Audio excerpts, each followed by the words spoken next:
Hey everyone, and welcome to Invisible Walls, episode 214, here on the brand new GameTrailers.com. That's right, it's our first week with the brand new site. We really hope you guys are loving it so far. Obviously, with any site launch, there are some issues, so a big part of this show is going to be answering your questions about the new site. Here to do that today, Ryan Stevens. Hello. Mr. Daniel Bloodworth. Hey. And Marcus Beer. Hello. Marcus is going to be giving us the questions since he does not have the ability to answer a lot of these. He hasn't been working on the site. He's the avatar of the users. I am. I am the union rep. Yeah. Basically, and we're just going to plow straight in. So, first question's from Zevi, and this came actually from the Game Trailers forums.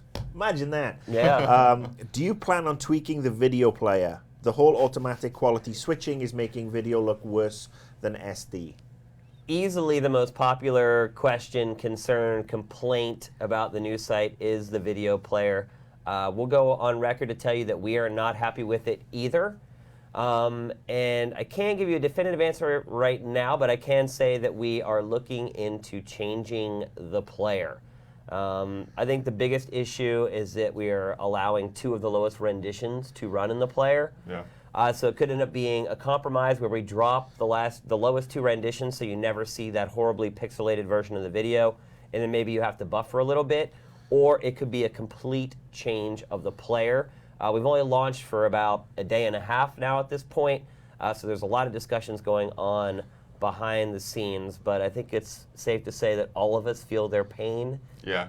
I mean, Yeah, we we're- have we're to seeing watch the- the we're seeing the videos more comments. than you do. So. Yeah, I mean, we have to watch a lot more videos than you guys do. So, yeah, for instance, I have a web book that I use at home. It's perfect for what I typically need, a laptop for, and I'm unable to watch videos on GT with my web book now. So we're right there along with you guys. We know it's a problem. We apologize you guys are all having issues.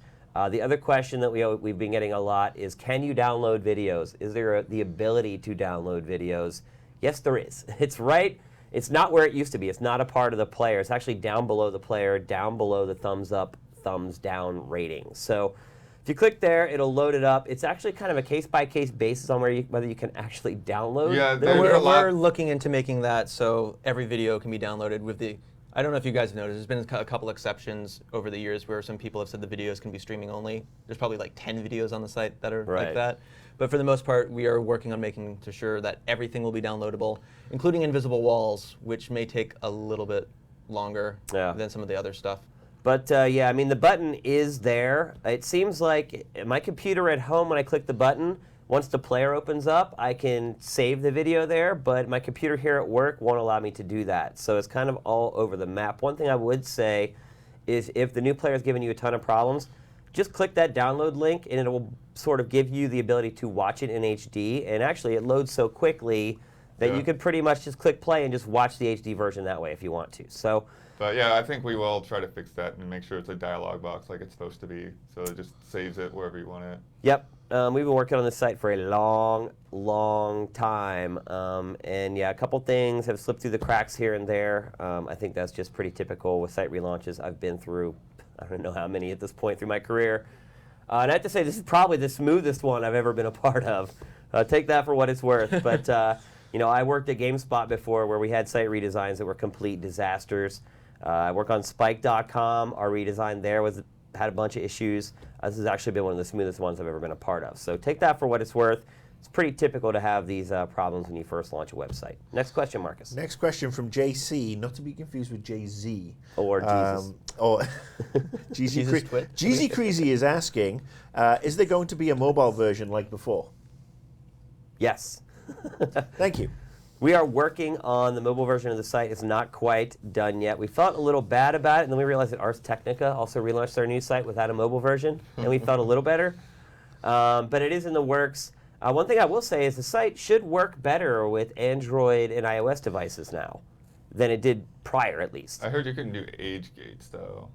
Yeah, the iPad videos. iPad was always going straight to the main site and not a mobile site. It was iPhones that, on the browser detect was going to the special site.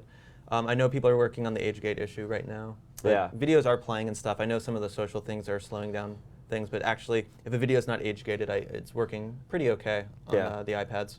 Yep. Next question, Marcus. Sorry, I was just checking the mobile site. Next question. One of a few that we had from Queej. When I logged in with my old site account, I was asked for my date of birth. Does this mean that I'm not going to get pestered by age verification demands for virtually every video I watch anymore? And I'm truncating that because... It's really long. Yeah. Yes. I mean, honestly, the old site, if you had registered as an adult, you wouldn't see any age gates. So I don't know if... I think there's some people that had problems with it. I don't know if it's a cookie thing. It was never pretty had I rare to haven't have put in an problems. age gate on our site in 3 years. Yeah. Yeah. I mean, the only time I would get the age gates is when it logged me out just for shits and giggles, which Chrome would do every couple of weeks. Yeah, Just every to once keep in a me while on it would log point. you out, or if we'd update something on the site that was related to community, sometimes it would log you out. But otherwise, I mean, literally, I would stay logged in for weeks and weeks. And the new site should be that way as well. Once you put in an age gate for the first time, you should not see an age gate again. And make sure you're logged in and you're registered. If you're just coming to the site and you're not logged in and registered, you're going to get an age gate every single time. That's the way the law works. We have to do it that way. Once you've registered as an adult, someone who's of age, and you put in your date of birth into one age gate, you should never see an age gate again. So make sure that you're logged in. Also, I've been seeing a lot of comments. People are like, where do I log in? Oh yeah, the bar on the Down bottom. at the bottom. Yeah. Even I figured that one out. Yeah, the login is down at the bottom right-hand side of the screen as a part of the activity bar down there. So that's where you go to log in.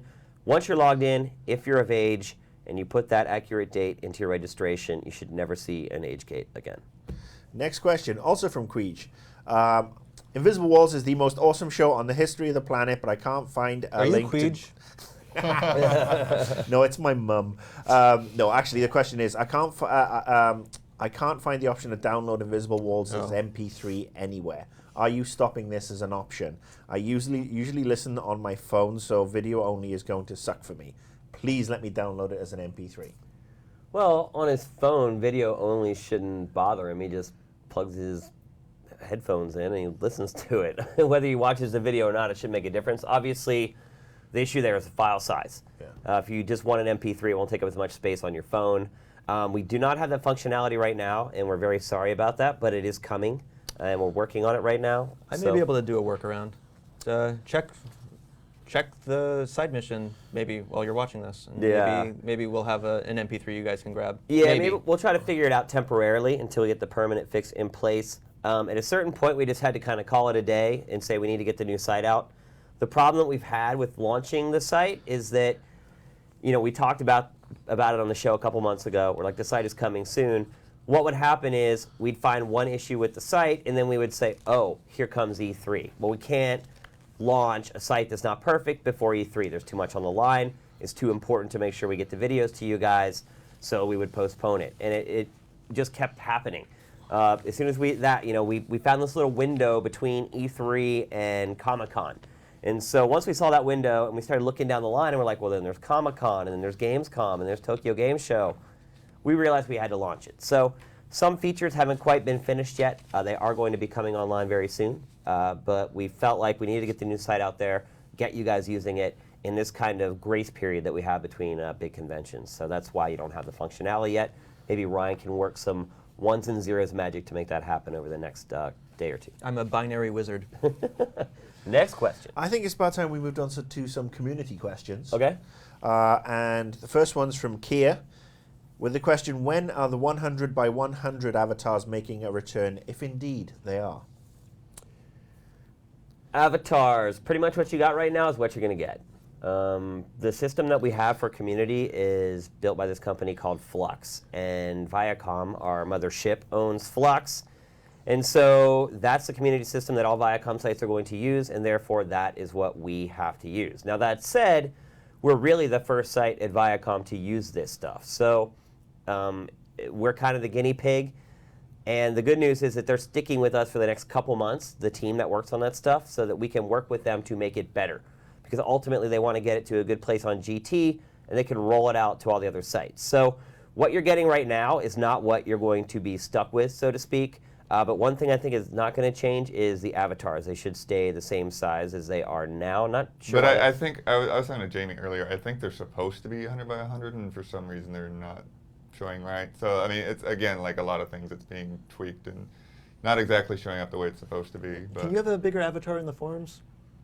I think that's what he's asking about specifically. For the forums, avatar. okay. Okay. Sorry, I thought you meant for the about like comments. the community bar and everything. No, I think it's forums. specifically a forum. Oh yeah, thing. the forums we actually have a lot more leeway over, to be honest. I didn't realize that's what the question was about. We do have a lot more control over the forums, and just like with our community system from Flux, the forum team is going to stick with us because, again, this is the first time they're really rolling it out on any of Viacom's sites. So they're going to be sticking with us for the next 2 months, making a ton of tweaks. In fact, the forums are my big project for the summer. I'm going to be working very closely with that team to improve them. So hit me on Twitter at Dinfire with any suggestions you might have for our forums. It's going to be a 3 or 4 month long project I'm going to be working on. Want to make it as awesome as possible. Also, going back to discussions we had on the show before, I have the ideas to work on a VIP forum for GameTrailers. And one of the ideas might be that you have to use your real name on the forum, and it will be heavily moderated. We want to, and I've mentioned this personally, I want to have a place where I feel good about interacting with you guys, where there's not a bunch of spam, a bunch of fanboy BS, someplace where you can go and discuss games intelligently with other people who want to discuss them intelligently, and not with people who have a favorite this or that that's going to taint everything they say. So that is one of my big projects for this summer, and hopefully we can work together to make the forums awesome. I think they're already way better than they were, though. So what you're saying is I'm banned from the VIP. You're done. Yeah. Permaban, man. And, What's your IP address? And I think it's safe to say that everything's going to be in a state of flux Yeah. for the next couple of months. Definitely. Yeah, thank you. All right, next question from Nixus. I'd like to know if there's going to be some way for members to get exposure for their content, which sounds really kind of dirty. Before we had the community page where you could see the most popular blogs, and you could even feature your own content. And we've had the popular user movie page, etc., etc. These things look like they are gone now. Are there any plans to change this?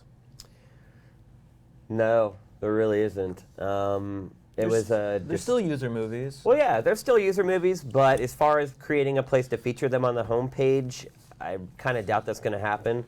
And the big reason is just because the usage of our user movies has fallen off a cliff, essentially. People aren't uploading as many videos, certainly not as many original videos. There's really no reason for us to feature user movies, which is the same trailer that we already have posted on the site. For whatever reason, for a myriad reasons, yeah, that activity has just fallen off. So we were giving up a lot of real estate on the homepage for that stuff, and truth be told, they just weren't performing all that well. So. I think they're still filtering into the video hub, search finds them and stuff like that. I mean, Paradise and Fairies, if you're watching, keep making your say hello videos. I love them. So. Yeah, and if you go onto our new video hub, which what I like to call GT Classic, if you just click on videos in that top nav bar, it'll take you to the list of all the videos that we published. You know, obviously the homepage doesn't have that anymore. There's a little thing you can filter that says user movies, so you can easily go there and see the user movies. So check that out. All right, last question from Colombian Loom. Where is the friend list? If it's been replaced by the tracking thing, I only have 4 people that I'm tracking. Does this mean I have to start all over again? Well, No. that's the little flux bar on the bottom, the activity bar, the stalker bar, if you will. As your friends relog into the new GT, they should start popping up into your tracking list. And if for some reason it doesn't happen, if you see them post a comment or you see them do anything, you can just click right on their name and click tracking. It's pretty simple.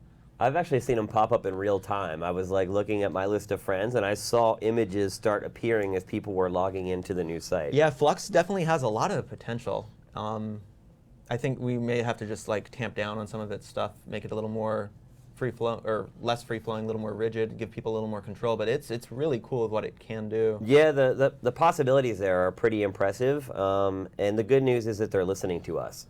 A lot of times when we do stuff, it's like, hey, we want this, and they're like, well, that's not going to work for everybody. We're not going to do it. But because we're the guinea pig here, and they trust us because we have such a huge community on GT, they're actually taking all of our suggestions to heart and making changes based on it. So ultimately, I think we'll get both Flux and our forums to a place where people will be very, very happy with them. Yeah, so feel free to track us. I'm IW-Ryan. I'm GT Shane. Bloodworth GT. Annoyed gamer. I have one last question. How much sleep have you had this week? What's sleep? Is that a game? What's that? I haven't slept in like a month. We went from E3 to our best of E3, which is just a total grind. And then we go straight from that to the replatforming. Yeah, we pulled an all-nighter the night that it launched. Literally, I stayed up till like 8 in the morning. We were on a phone call starting at 2 in the morning, and then I got off the call at like 7:30. Couldn't sleep because my mind was going crazy afterwards. Went to bed at 8 something. Yeah, I mean, it's been a long, long run for us just in general over the last month, 6 weeks, something like that. But finally, I think we'll be getting some sleep. I went to bed last night at like 10:30.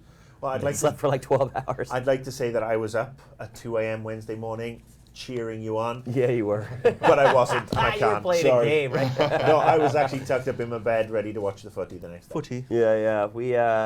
Yeah, it's been a long haul, but we're finally coming down the home stretch. The other part of it too is that while we're doing all this other stuff, we haven't been able to create original content, which is obviously what GT is all about, and what really the new site's all about, making it easier for you guys to get to that stuff. So This is original content. We're Yeah. creating it right now. this is about all we've had the time to do, though, over the last several weeks. Obviously, E3 we put out a lot of stuff, but that was all aggregated content we got from publishers or first takes that we did based upon the games that were there. But things should be kicking into full gear here on GT very soon, and I think people will have a better understanding and appreciation of the homepage once that stuff starts happening. Why we've done it. I mean, just anecdotally from being, around the interwebs over the last couple days with the new site, a lot of people, one thing I see is platforms. You can't tell what platform videos are for.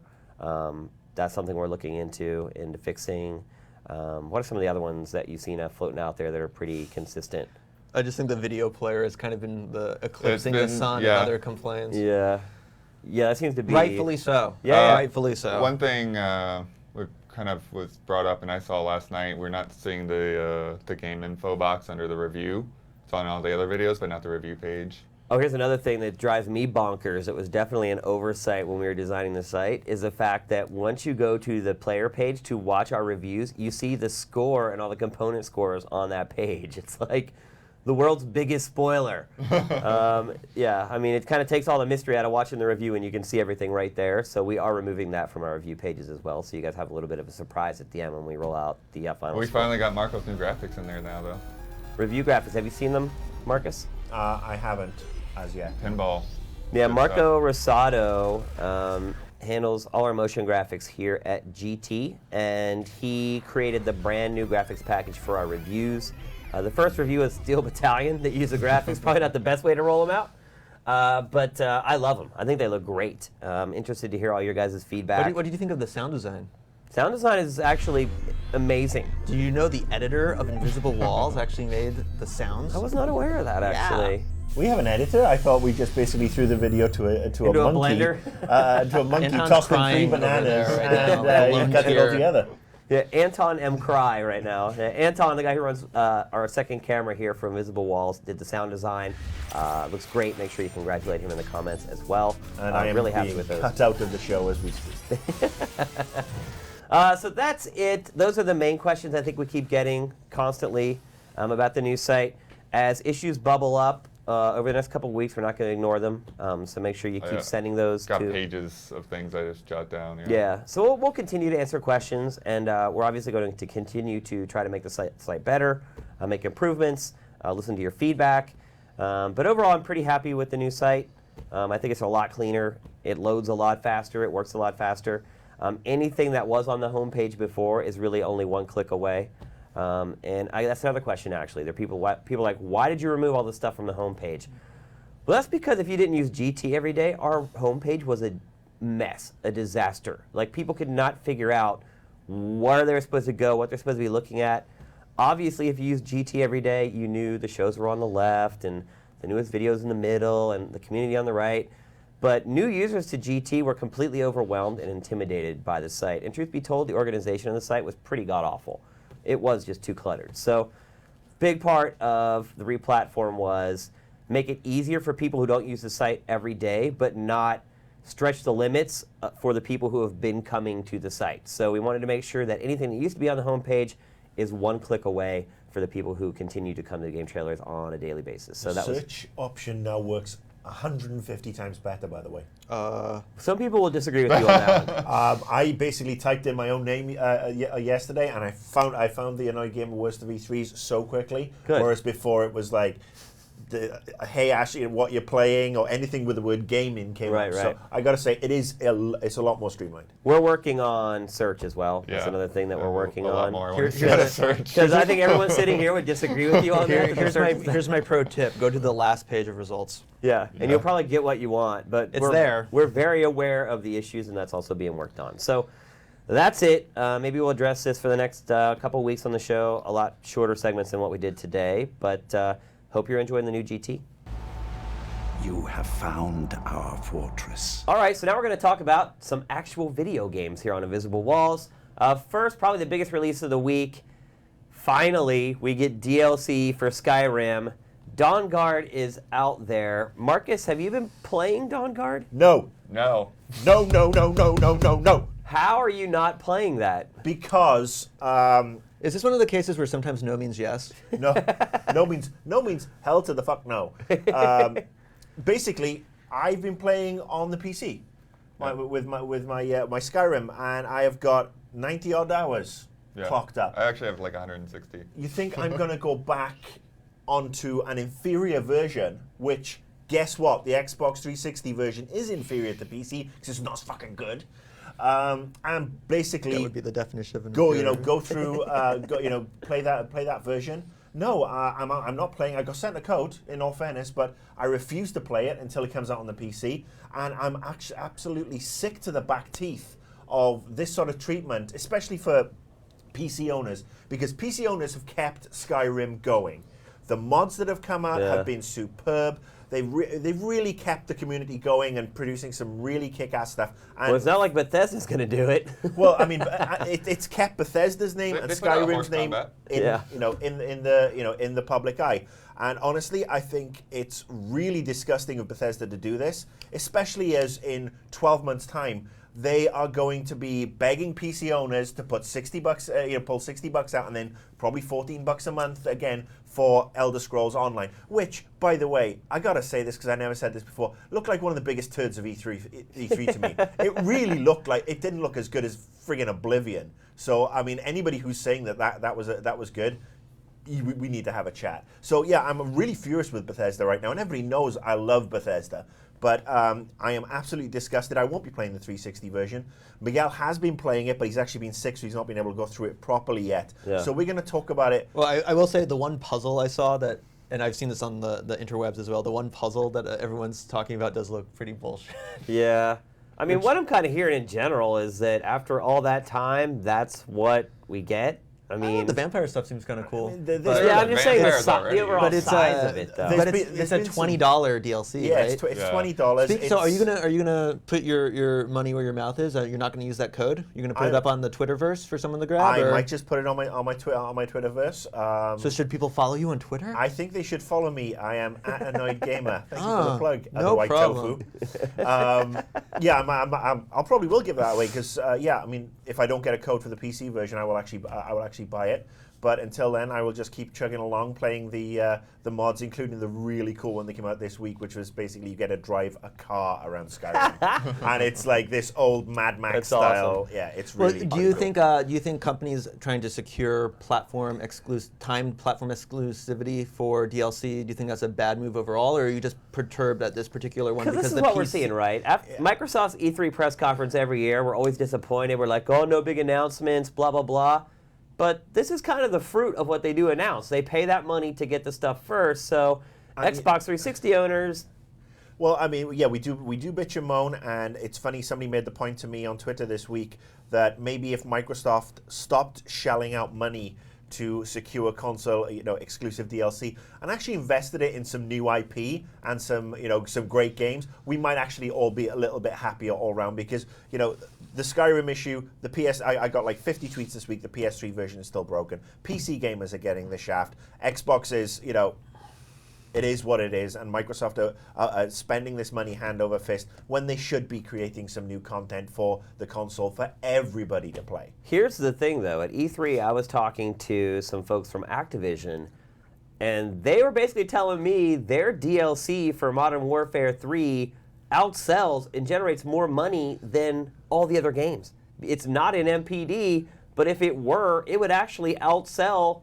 all the other games as far as revenue that's generated. Not maybe not unit numbers, but money generated over that like 4-month period. That's what they said. What do you- Even what if you mean? factor in Skylanders toys? Well, no, I mean, No, we're I'm talking about Modern Call of Duty. Warfare 3. Yeah, Oh, but the okay, I thought reason you meant their being, entire library. No. That Just the has- DLC for Modern Warfare 3 generates more money than brand new games being released that month. Of course it does. I mean, one, they have okay. the biggest, they have the hugest install base on Xbox 360, and two, 90% of this of the DLC is completed before launch and is basically lopped out of the final game and put to one side. So it is basically monetizing stuff that should have been in the game in the first place. But what I'm saying, you're saying this strategy isn't smart, but it is smart. No, because it's not. No, it's smart for Microsoft in that it makes a lot of money. It's smart for Bethesda and Activision because it makes them a lot of money hand over fist. The people it's not smart for are the ones sitting here, the ones who actually give a shit about what we want to play. Do you know what I've played on my Xbox in the past fucking week? 2 weeks. Madagascar 3, was it Brave, based on the Pixar movie, and the one relatively high point was Lego Batman 2.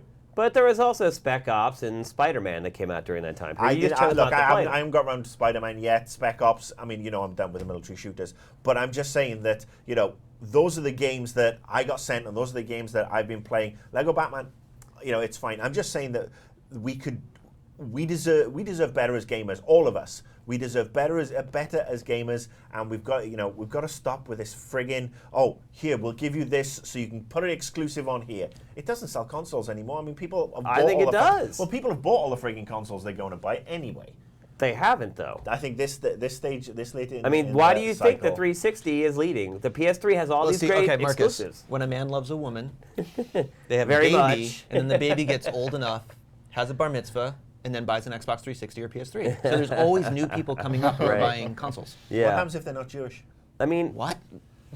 the publishers are going to tell you, buy an Xbox 360. That's why they sign these deals. That's why Microsoft pays them the money, is to convince people I should own a 360. I spent 15 years working at publishers. I know you're right, and I'm just saying, just because that's you're right in what you're saying, and that's what they're doing. I'm not saying that's acceptable or the right thing to do anymore. I mean, I'm getting a bit sick of it. I'm getting a bit sick of PS3 owners not getting some of the the GTA DLC Well, day one. I'll be or honest. PC owners getting the shaft on Dawn Guard. Exclusivity for games has always seemed like a good reason to have a particular console. Timed exclusivity for DLC always, I guess it is effective, but it always seemed like, who cares? A lot of Right. people do. But I guess The people do. 15 million people that bought Modern Warfare. But I mean, 3. that's the weird thing, though, is it's like I always it's, thought it was really odd. it's effective because they've announced it before the game came out. It's really weird, especially like when you consider that DLC is supposed to be an add-on to your game. But they do fit it into the advertisements, Yeah. play it first on Xbox 360. But it's like So- for everyone that's bought the game, yeah, like Marcus is saying, like we're not gonna start a 100-hour game on another system just to play the DLC. But you knew beforehand, before you chose which system to buy that game on, that stuff was going to come exclusively Yeah. to the Xbox. So I also if you knew cared- that I was getting the better version of the game. Yeah, I'm with Bloodworth. I mean, I Well, played that's a on the decision you have best to make for version. yourself. Would you rather? I mean, would you rather have mods to play on the PC version, or would you rather play the DLC first? I mean, that's a choice you have to make. Yeah. Each person has to make for themselves. Well, that's that. At least with the PC, you can make that choice. The PS3 owners, with regards to Skyrim, they just fucked 3 ways from Sunday. And I mean, if you think about it, the PS3, the ports for PS3, especially out of the gate, were way worse than the Xbox ports or the Xbox versions of those games. So people know that. Most of the people that have bought a PS3 know that not as much TLC tends to go into the PlayStation 3 versions. And again, they had to make the decision. Do they want to play the exclusive games that are available for the PS3, sacrifice a little bit on the third-party side? Again, it was a choice everybody had to make when they decided what console to buy. I'll slightly disagree with that. I think there are a couple of companies who are very guilty of slapping out sloppy ports. But when you look at games, for example, like Batman, Arkham Asylum, and Arkham City, which I played both on the PS3 and I think are superb. Assassin's Creed, again, so, the Ubisoft stuff, superb, pretty much on the PS3, really solid, solid multi-platform versions. Those are exceptions, though. But I think there is enough good stuff out there to basically show up the devs and the people who slap out the shoddy ports, and we know who they are. Yeah, I mean, and then that goes into the whole, like, why did Sony, use proprietary tech and make it difficult to make games for the PS3? I mean, that's a little bit of them being smug and saying, look, this is a PS3. You may not like making games for it, but you're going to make games for it. And they did.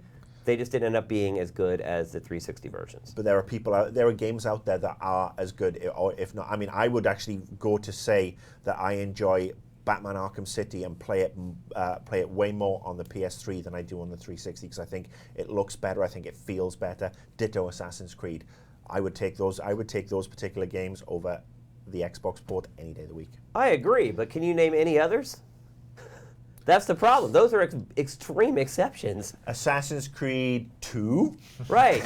That's what I'm saying, though. Batman Arkham you can't think of any Asylum. other games that look and play better on the PS3 other than a couple. I mean, if we sat here for an hour, we could probably come up with like a 10 or whatever. But the truth of the matter is most of the games play either equal or look and play a little bit better on the 360. So, again, a decision people have to make when they go to buy their machines. So, Dawn Guard, have they even announced when it'll be out for the PlayStation 3 or PC yet? Next month, I think. Next month? I think At least it's that's about not too there is a long month of a wait. wait. Well, the launch on 360 came out of the blue too. Yeah. We knew about it like 3 days ahead of time. Yeah. I think it's a days? case of just going back to the awesome mods. And by the way, if you are a PC owner and you've got Skyrim, just go and look at some of the amazing mods out there. I mean, the stuff they've done. Yeah, it's not like you're going to run out of things to do in there. Yeah, there is so much there, and it's very easy to install. And that's the thing. I will say props to Bethesda for making the PC version so moddable, but slaps to Bethesda for holding back Dawn Guard.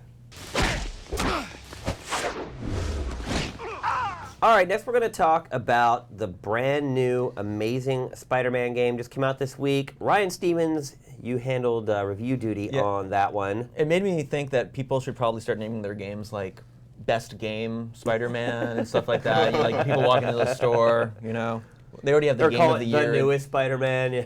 I think Dead Island, there's some website called like Game Critics, and they gave it Game of the Year, so it was like Game Critics Game. I know, it's a little shady, Yeah, but, just a little bit. I think I went into playing Spider-Man over the weekend with a little bit of trepidation, but it ended up being pretty fun to get through. It's Beanox, the team no one's ever heard of. I guess they were a porting house, but now they've for some reason been handed the keys to Spider-Man.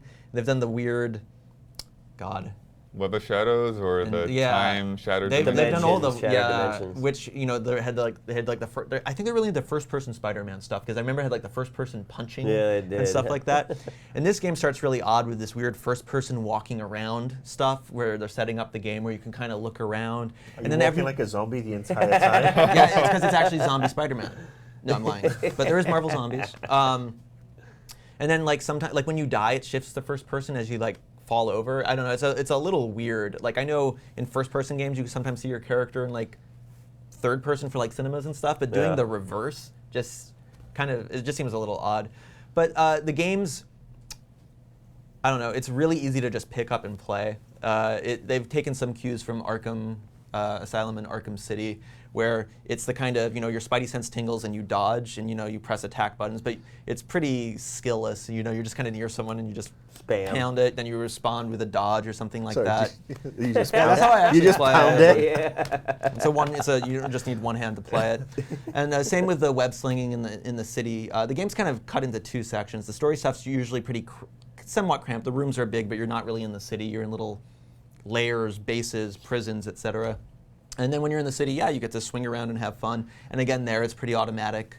How do you feel about that? That seems to be a big topic online right now. Is the fact that the web goes and attaches to clouds or whatever. You don't have to be near buildings. I'm okay with the kind of keeping your momentum going. But what I had a problem with is I would skydive off a building, and then if I go to go start swinging again, like I'd press it. And nothing would happen, and I press it again, and nothing would happen, and I'd be like, okay, and then suddenly the game decides to suddenly pick up on it again, like it's trying to be dramatic, and like at the last second. It intentionally waits to the last second. Not always, though, but again, just kind of like the combat, it's like, you can have fun, and it looks kind of cool going all around, but it's not like you can't be good at web slinging. There's no skill at web slinging. No, I mean, even if you crash into a building, you just start running up it, and it's very seamless in this kind of transversal stuff, but it's more of just kind of like a fun go around the city, there's 700 hidden comic book pages, so there's a shit ton of collectibles.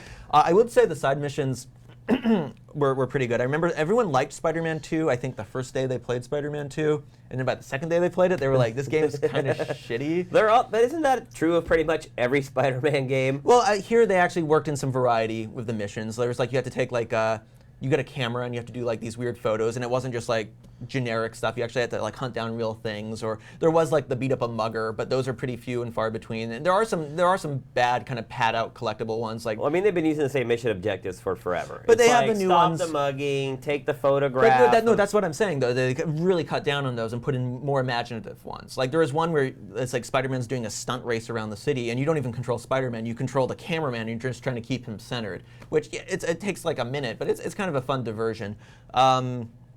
Yeah, the game just kind of, like, can I say it falls into the rental category kind Yeah. of? Like I had fun with it, but like I wasn't going to find all the collectibles. I wasn't going to do all of the side quests. The story's interesting enough. The leveling stuff they added leveling. Everyone likes leveling. I don't really feel like there's much growth. Though some of the side quests will actually unlock new abilities, which I thought was cool. I like when things have a bigger payoff that are just kind of hooked into the narrative a little bit more. And then there's kind of a power triangle between Spider-Man, the mutants, and the robots, which is kind of interesting. So you can see them kind of fighting each other, then they'll turn on you and kind of stuff. Not groundbreaking, but at least it's like somewhat interesting. And the game does have a couple little twists that I won't spoil that, they're kind of typical video game twists, but I was still surprised that they put, like gameplay-wise, but I was still kind of surprised they threw them into the game at all.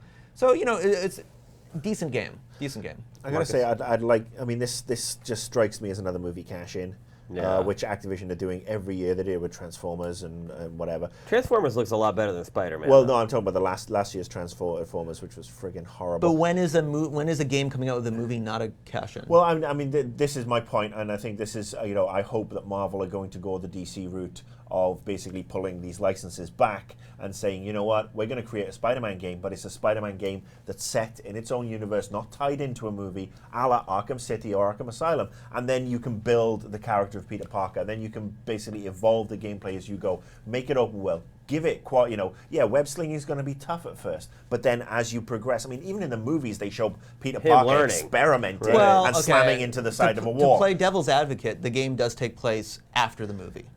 So It's also, I guess you could also say the game's a spoiler if you play, but I have no clue. Well, you haven't seen the movie yet, so there's no way yeah, to know. I mean, I guess it kind of mentions some past occurrences. Well, but I guess you'll know if who Spider-Man lives and fights who some dies. villains. Spider-Man fights some villains. Yeah. Yeah, and so I just, I make the point, I mean, I do this with a lot of comic book games. I mean, I just make the point that I think having their own games is probably better in the long run. I think Arkham City and Arkham Asylum have proven this in that how strong and critically acclaimed they've become and how well they've sold. Well, there still the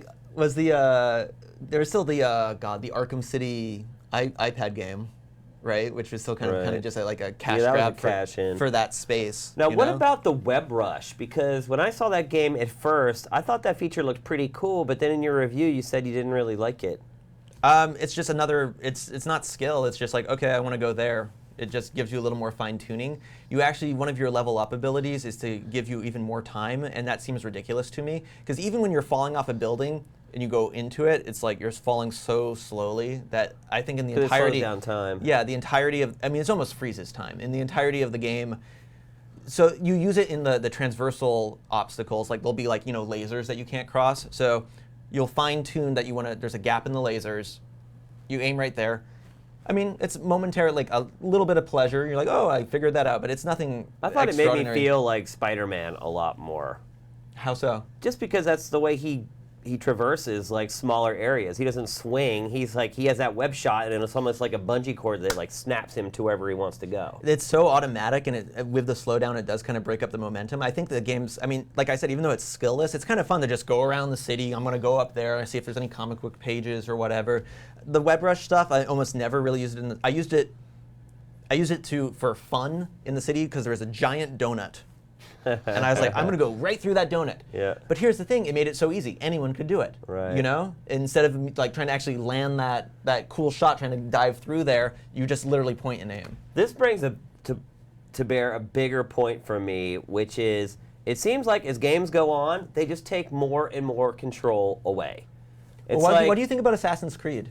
Like Assassin's Creed 2 and onwards combat. It's like there's a lot going on there, but the game's like so forgiving, you know. Like I in Assassin's Creed 1, I died all the time when Archers came out, but in Assassin's Creed 2, I just felt like there's a lot of mechanics here, but it doesn't really matter how well you master them for the most part. Well, if you look at any of our reviews for pretty much any of those games, it's ridiculous how they just stand around and wait to get killed like one by one. would you like to counter kill me? Yeah, pretty much. They'll just stand there and wait yes, to be I counter killed. would. I think it's a fine line that I think not many people have perfected yet with regards to giving you a fair amount of control so you feel satisfied, but also leaving enough that the computer can control for you so that you're not overwhelmed. And I think that's where perhaps difficulty levels come into it more and more, and difficulty levels don't really do that. So all they do is just ratchet up how They give insane the enemies extra are. hit points, or Yeah, as opposed to saying, all right, well, I'm going to step away, and you're going to have full control of this,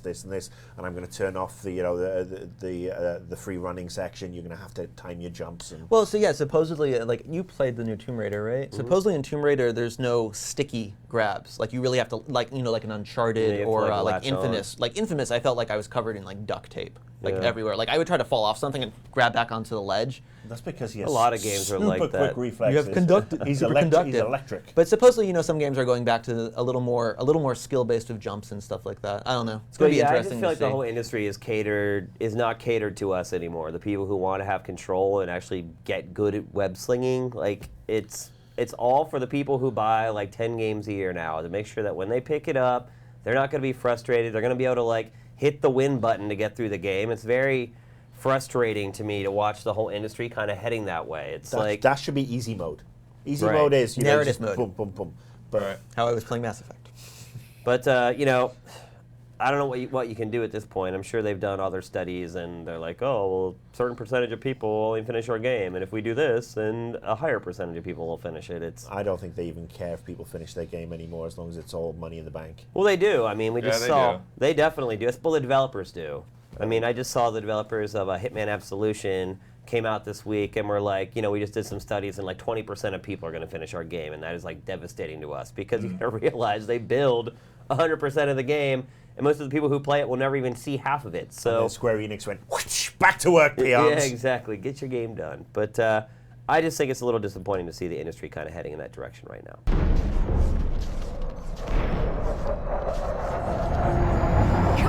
All right, so now we're going to talk very briefly about Mass Effect 3. Obviously, was a huge story a few months ago. All the fans got their panties in a wad, hated the ending, Marcus too. included. Absolutely. So now, like I said, completely against my better judgment, they've gone back and redone the endings. Now, Marcus, that they've done this, are you happy? No. Yeah, I knew. That's the thing. No, I honestly, knew all these people would no. still be pissed off. I got to say that if these were the endings that we got the first time round, there is so much more closure. And yeah, I mean, nobody's ever going to be 100% happy. I mean, I personally became a big fan of the indoctrination theory, and I thought that would make a great ending. But the endings that they've done this time give you closure. They give you more. They give you more of an explanation as to what else is going on, and that was the biggest issue. You know, we'd spent 100+ hours across 3 games creating our own story, making our own choices to basically get a canned cutscene, which was basically the. So now you've got these new endings from the extended cut. Not to mention all the plot holes, which is what really got me, is like, how did that happen the first time around? Yeah, I mean, it was very much like, you know when you get a TV series and you get to you've just filmed the 22nd episode of the series and you get told you're cancelled and you have to wrap up the entire storyline and every character's ended in one episode. That's what it felt like to me. It felt like the network had come in and said, yeah, you're cancelled. So yeah, and you have 5 minutes to go and get all this done. And now it does feel like a more proper ending and a more dignified ending for people like myself who've invested a lot more time. Now, Chris Wynn is here to talk about this. Chris, do you agree with Marcus? Do you think that they made the right choice ultimately now that you've seen the new endings? I mean, adding the end, just add the fact that adding an ending because they're like, okay, we fucked up. That is kind of like, why didn't you just get it right the first time? Yeah. But doing it to kind of appease the cries, I mean, it's just, honestly, they didn't really change anything. So I guess they're kind of, in that regard, they're sticking to their guns. They're like, no, these are the endings. We're not fooling you. There was no ending that got cut. These were the endings. We're just going to elaborate more because obviously it wasn't to your satisfaction. They also added another ending. And that ending, instead of choosing the three, the three multicolors, you choose nothing. You opt to say, I'm not going to do anything. I'm not going to play your game. And it's actually kind of interesting how that pans out. I don't know if it's spoilers. Yeah, but I mean, that's what I felt about all three of them is that, before, I mean, that was the big problem is like, it just felt like you had the same ending with a different color. And they sort of tell you what that means, but it wasn't really significant. They definitely elaborated way more what it means. These And they show you the are- aftermath of it too, and that's what I enjoyed the most. Yeah, But those they're all very aftermaths are different. pretty lame. Well, the extended editions, I mean. slideshow things were lame. It's like, come on, Yeah, man. there was Fallout slideshows. Yeah, some of it was, a very special episode of Blossom towards the end. But again, it just goes through. I mean, we're looking at, Mass Effect 1 and 2 in particular for me is like a shining example of how to tell a story but make somebody part of the story.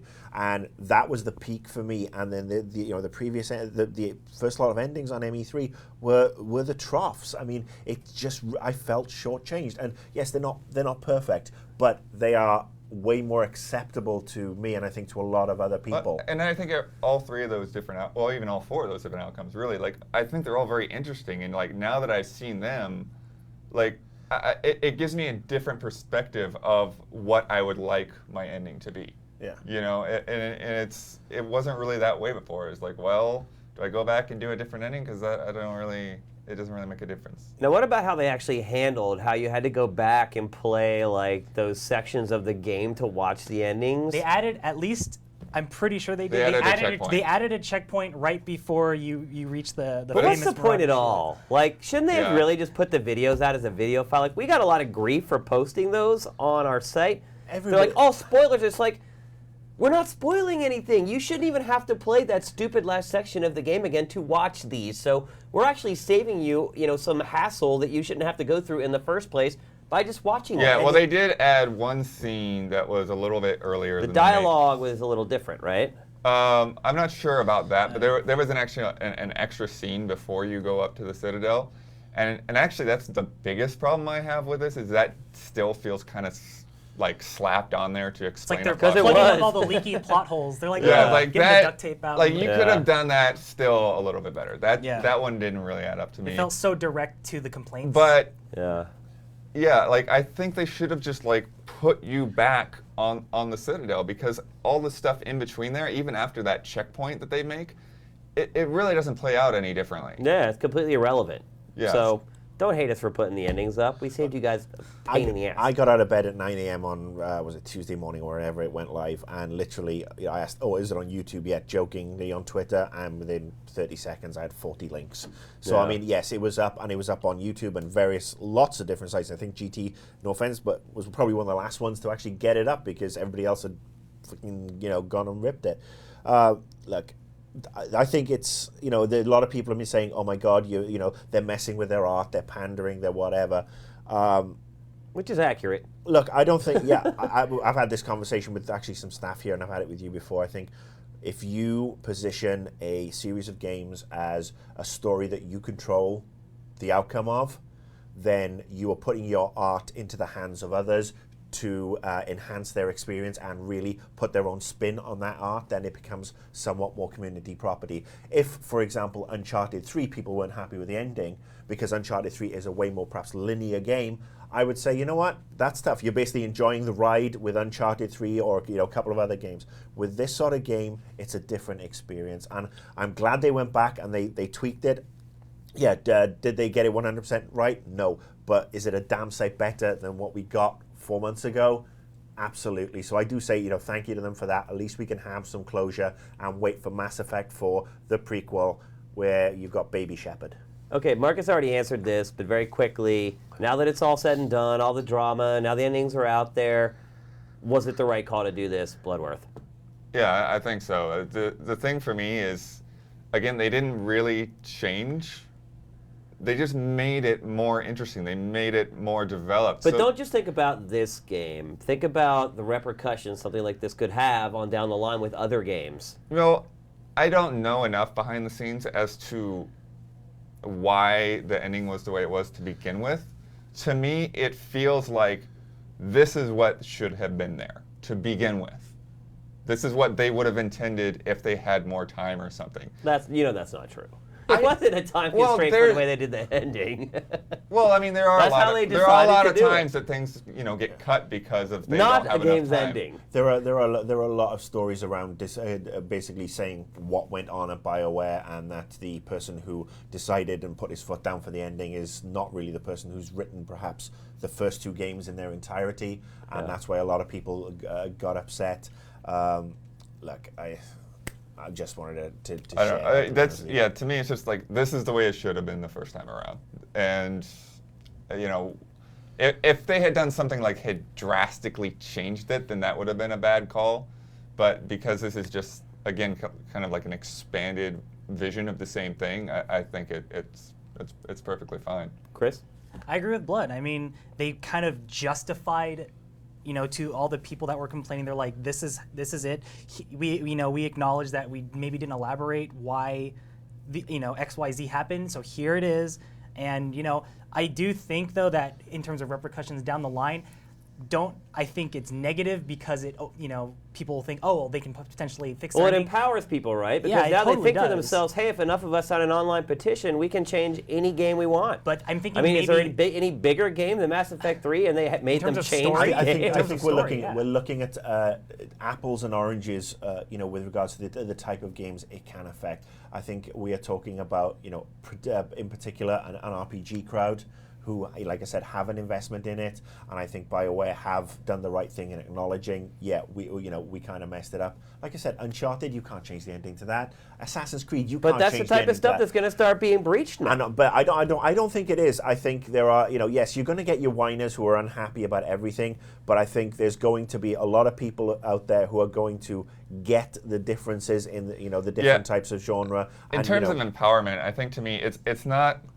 like it shouldn't be like an empowerment to like for people to say like, oh, well, we can complain about whatever we want and it'll change. Like, I think the empowerment should be towards putting that kind of pressure on developers to say, hey, don't cut corners on stuff that's really important to people. But you don't know that they cut corners. That was their artistic decision to make the endings that way. Your argument that, oh, they ran out of time, that's insane, dude. There's no way they're going to say, oh, we ran out of time, here's the ending. Like, that's or not going to happen. Skyrim. Like, those games cut corners on their ending. You spend so much time on it, and then you get, like, a freaking slideshow. It's not so much necessarily, running out of time. It's basically showing the respect to the audience. I mean, it's basically... What about the respect to the artist that created it the way they wanted to? They're the ones making the game. They should give more respect than anybody. But Mass Effect is not just a game that's created by one artist. Mass Effect is created by a team. Right, and that team Mass sat Effect down and had meetings and decided how they wanted to end their game. From what I have been led to understand from very reputable sources, that when it came to the ending on 3, this was not the case. Well, ultimately, somebody has to make the call. Otherwise, people will sit there all day and argue. Have a meeting here at GT, and you'll see that. But then, like I said, if you've got something that you put out there, and this has been my point and my bone of contention from day one, if you say complete the story your way, get the ending, your ending, and then you serve up that's fucking bait and switch. I'll go right back to what I was saying before. I'm not arguing whether the endings were good or bad. I'm just saying that I just think it sets a terrible precedent. I think it was a terrible idea. And I hope to God I don't see more crap like this going forward. Some of the details have been lost in time. It all happened so very long ago. So, breaking news we just got through Marcus's iPhone is that Radical Entertainment has just closed its doors. They've been around since 1991. Yeah, I mean, and this is basically, it's not officially confirmed yet, but obviously we're, we do keep our fingers on the pulse, and the audio engine, one of the audio engineers there has actually tweeted that RIP Radical. Activision's community manager is actually trying to figure out what's going on. He doesn't seem to know. So, I mean, basically, this is just breaking news. I think it's kind of ironic that we were just talking about Spider-Man, because obviously the prototype engine was used for has been used for a lot of Spider-Man. Well, they did games. Hulk. And Hulk Ultimate Destruction, one of the games that was launched when I was at Vivendi. Loved that game. I got a lot of time for the Radical guys. Worked with them, obviously, on Scarface as well when I was at Vivendi, and it would be such a shame. But given their perhaps misuse at the hands of Activision. It's sad but not surprising. Well, Prototype 2 did pretty poorly at retail. Yeah, it was released. It was one of those games that I think Prototype 1, you and I had big back and forths with, and from what I heard with Prototype 2, they didn't correct any of those issues. For somebody like me, I don't think it was worthy of a sequel in itself anyway. But it's just, I mean, if this is the case, losing a bunch of talented game devs on top of the 38 Studios debacle and everything else, it's just absolutely tragic. So if this is true and you're from Radical, we're really sorry to hear what's happened.